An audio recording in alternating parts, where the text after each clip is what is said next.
What's going on, everyone? It's GadgetsBoy. Welcome to another video. And in my hand, I have the latest Realme GT2 Pro.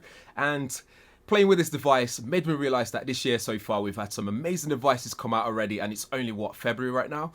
And right now, it's actually so hard to get a bad Android smartphone. All the manufacturers are producing something that's amazing, from Realme to Xiaomi to OnePlus to Google to Samsung, you name it. They're all producing something that's amazing that you can actually pick from. And it's great to have so many options and all the choices available, unlike iOS.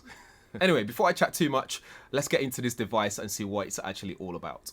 As with any Realme packaging, it's very heavily branded, so you know what you're getting straight away, including some of the specifications written on the box, so you know the exact one that you've bought. Opening up, you get the device itself, so we'll put that to the side and see what else we have here. We have the booklets there, so quick setup guide, user guide, and you also get a silicone case to keep your device nice and safe, nice and pristine if you want to keep it for a long period of time. And you also get a SIM ejector tool as well, so you can use that to remove your SIM card and put a new one in there if you need to do so. Underneath that, we get the charging brick, which is a 65-watt fast charging brick, and you also get your USB to USB-C cable underneath that as well. So that's, in a nutshell, what you will be getting in the packaging, so you get everything you need to get started and actually enjoy your smartphone.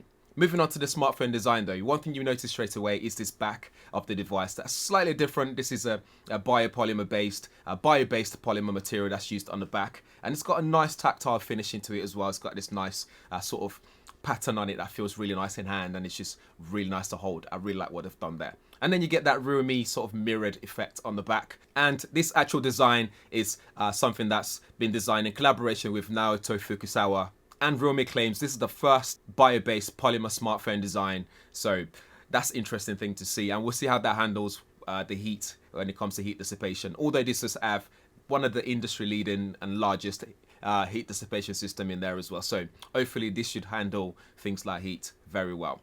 And on the back as well, you get the 3 triple camera setup. So we get an ultra wide angle camera, we get a standard wide angle camera. We also get a micro, or let me say microscopic sort of camera, so you can get as close as 40 times into things and get a really good picture. It's only 2 megapixel though, so it won't be high resolution, but you can still have some fun with it.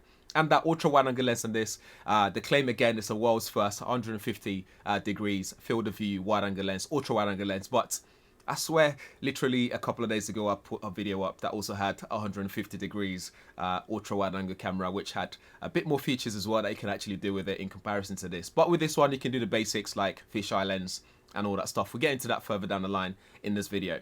Moving on with the design, on the right side we have the power button, so that's just sitting there lonely on its own. And when we move to the left side, we have the volume rocker just in one bar, so there's no separation there at all. And if we look up top, we have the microphone there, and down at the bottom we have your speaker grill. So this has a stereo speaker setup. You have the USB-C ports on there as well, the microphone and the SIM card tray. Moving on to the front of the device, we have the display with the hole punch camera on the front as well, and that's a 32 megapixel shooter that's left biased on the device itself. So, and as always, I always ask you guys to prefer it on the left, the center, or the right of the device. Let me know in the comments below.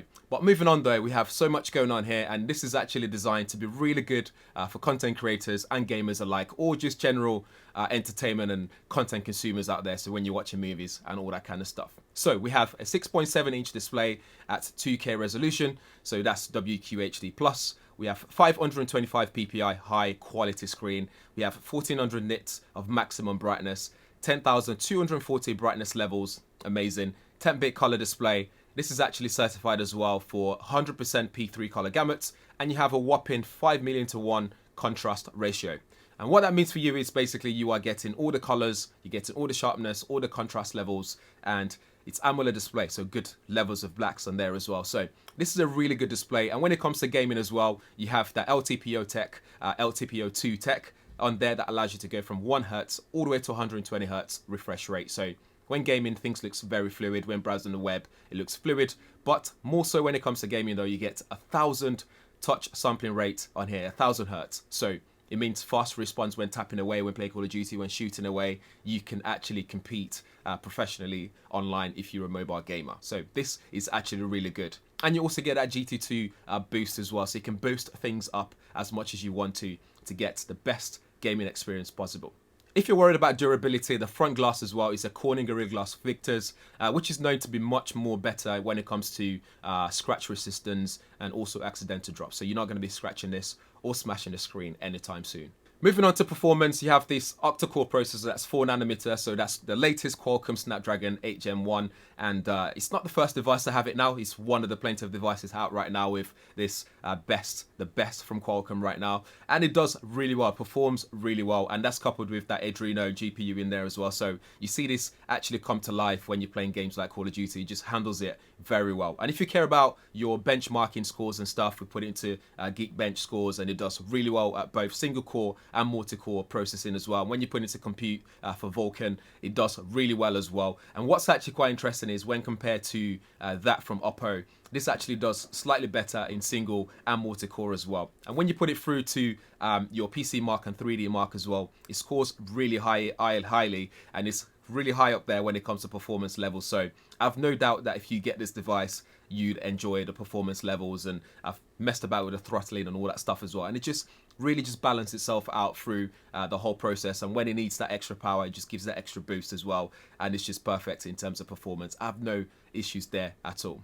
Also, when it comes to gaming and doing all kind of graphics intensive application and task and process intensive task, this actually stays cool as well. And that's something I was worried about at the start, but it stays cool thanks to that stainless steel vapor cooling max that's used on here. So with that, it just means it's a revolutionary PC level heat dissipation solution that's been incorporated in this smartphone. So you get a large heat dissipation area to make sure that this stays cool on the heavy load. In terms of software, this has the latest Android 12 operating system, but it's skinned with its own Realme UI 3.0, and it's very similar to ColorOS as well. So if you've used that before, you actually see the similarities, and it's more or less very much the same in some areas. You're missing things like your gesture control on here compared to the Oppo, for example. And then in RAM as well, you've got 12 gig of RAM in here, 256 gig of internal storage, and the RAM can also be boosted with RAM expansion, so you can boost it up with using your storage by up to 7 gigabytes, which is pretty cool to have.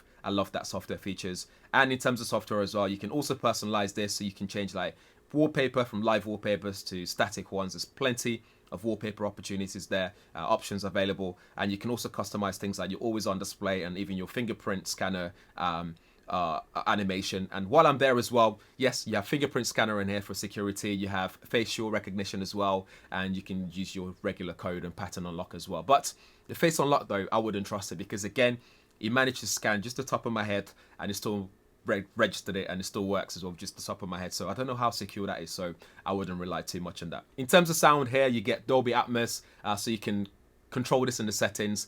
You have the option for environment profile or scenario based profile, so things like movie mode, gaming mode, it will adjust the sound accordingly. Although when you're gaming though, you do end up blocking the speaker grill, so the sound just comes out, becomes very tiny. But if you're not gaming, you just listen to music loud on loudspeaker, for example, in the studio here, then it works really well. You also get things like floating window option for multitasking, so you can just drag it up, put the application in the corner, and float the application all around the screen wherever you want it. You can adjust the size, so you can adjust how big it is on the display. You can have multi-window view as well. So these are the kind of software features that you can expect if you were to get one of these. For battery, you get 5,000 mAh battery in there, so you got a big battery life that lasts the whole day and then some. And then you've also got that 65 watts fast charge as well. There's no reverse wireless charging on here because I'm guessing there's no wireless charging, but don't quote me on that. I haven't really paid too much attention to that one, but you do get that 65 watt fast charge it. You can also go into settings and go to Realme Lab and actually do things like your sleep capsule and heart rate measurements. It uses that fingerprint sensor to actually measure your heart rate, which is pretty cool. Okay, onto the camera, which is kind of exciting as well. It's got some fun features here that's cool to play with. So we have a 50 megapixel ultra wide angle lens, which will give you 150 degrees field of view. Like I said earlier, this is a Samsung ISOCELL JN1 sensor, and they claim it's the world's first fisheye mode, but I've seen that on other devices already before. This one, you get 40 times ultra macro lens, so you can have 40 times magnification, and this will give you full HD resolution. And you've also got 50 megapixel main camera, which is Sony's IMX766 flagship sensor. This gives you optical image stabilization, EIS, and it's really good as well. I've managed to trial it out and it gives me some really good detailed result as well so far, which is pretty cool. But one thing I really want to talk about though, besides the fact that, okay, in video you can shoot 8K at 24 frames per second, or you can go 4K at 60 frames per second and so on. But what's really cool is at the bottom we have some options here. So we have night mode, night photography, night video, etc. You got street mode, which gives you 24mm, 50mm and that 16mm ultra wide angle lens. And then if we go to, you got portrait mode, obviously. Then if we go to 50 megapixel, you can shoot high resolution photography on your ultra wide angle and as well as your standard wide angle mode. You also get 2x zoom as well on here, which is pretty interesting because there's no actual telephoto lens. But when we go into more mode, we can see 3 options here. That's pretty cool. So you got expert mode, which allows you to change things like your white balance, shutter speed, aperture, and all that kind of stuff. But we have microscope mode, which allows you to get up close and personal with your subject. So you can get some really cool shots there. We've seen it before, but it's nice to still have it back here. Then we have 150 degrees ultra wide angle view mode. So this brings everything into your view. It's really big. And then you got the fisheye mode as well. So these are the only 2 modes that are available on here. So you can't record videos in this mode, unfortunately. If you can, I haven't been able to spot it on here. But you can do some cool stuff with this and have some fun with it. So have some fun with it if you do get one. And then we also have one feature that's also kind of cool. We have 3D photo on here, which allows you to do things like Hitchcock, Swell, Tango, and Arc. So you can play about with these camera features and create some really cool content out of it and share them online and all that kind of stuff. So they've thought about that and just added extra features that you probably won't see on other smartphones on the market, which brings me back to me talking about the fact that Android phones right now, they're all like on the level playing field where they're all performing really well with good processor speed, 12 gig of RAM, 256 gigabytes of internal storage, and all that kind of stuff. But they all have to come up with some extra features that allows them to stand out from the crowd, and that's the kind of extra features that you can expect. So all in all, this is actually a capable device. It's fully capable. It's got the fast processor, big RAM, big storage, and some extra features in there. It's got a good camera as well.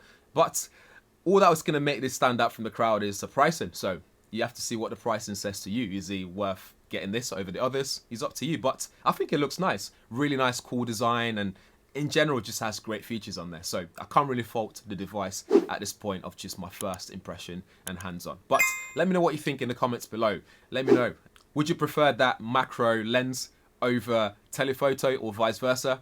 Let me know in the comments below.